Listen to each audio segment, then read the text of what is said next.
Hi and welcome to the CCC report brought to you by Chase, Carlos and Chris. In this first edition of the CCC report, we are going to look at Montreal's most used highway, the Turcot Interchange. A large mess where highways 15, 20 and 720 are linked together.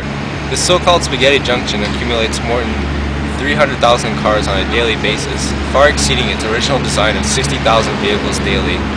The province of Quebec and the city of Montreal have very different opinions on the final project design, resulting in many mixed opinions by people of Montreal and its surroundings.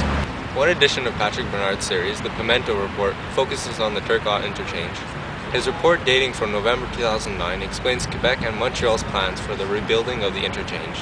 Here are his views and opinions on how things are processing. Hi, I'm Carlo Tapia, and I'm sitting here with Mr. Patrick Bernard, here to ask him some questions on Turcot Interchange. So, Mr. Bernard, have you been following the latest news on the Turcot Interchange ever since your report? I have. I've been trying to keep up with it. It's sometimes a bit complex. It appears that Montreal has put forward a suggestion and that suggestion was very quickly rejected.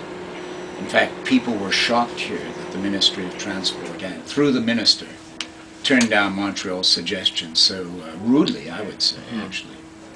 So, with that being said, what do you think the everyday Montrealer can do to push the reconstruction plans in their favor?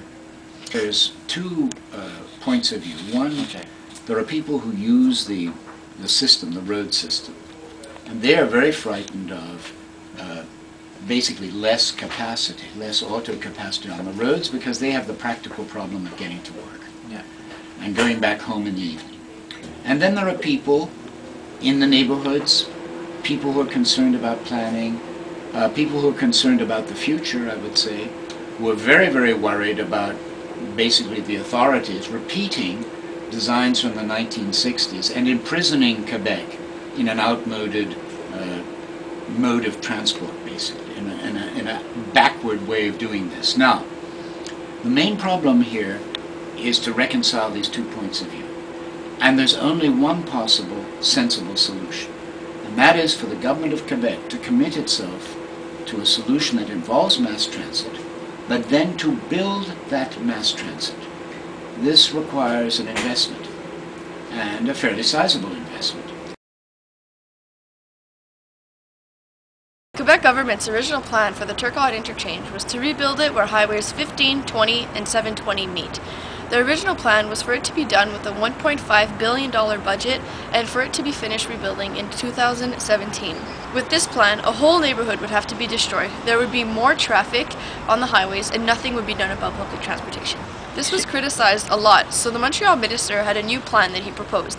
He said it would cost around $4 to $6 billion and it would be completed in about 2022. This would not include public transportation and would make the highways wider.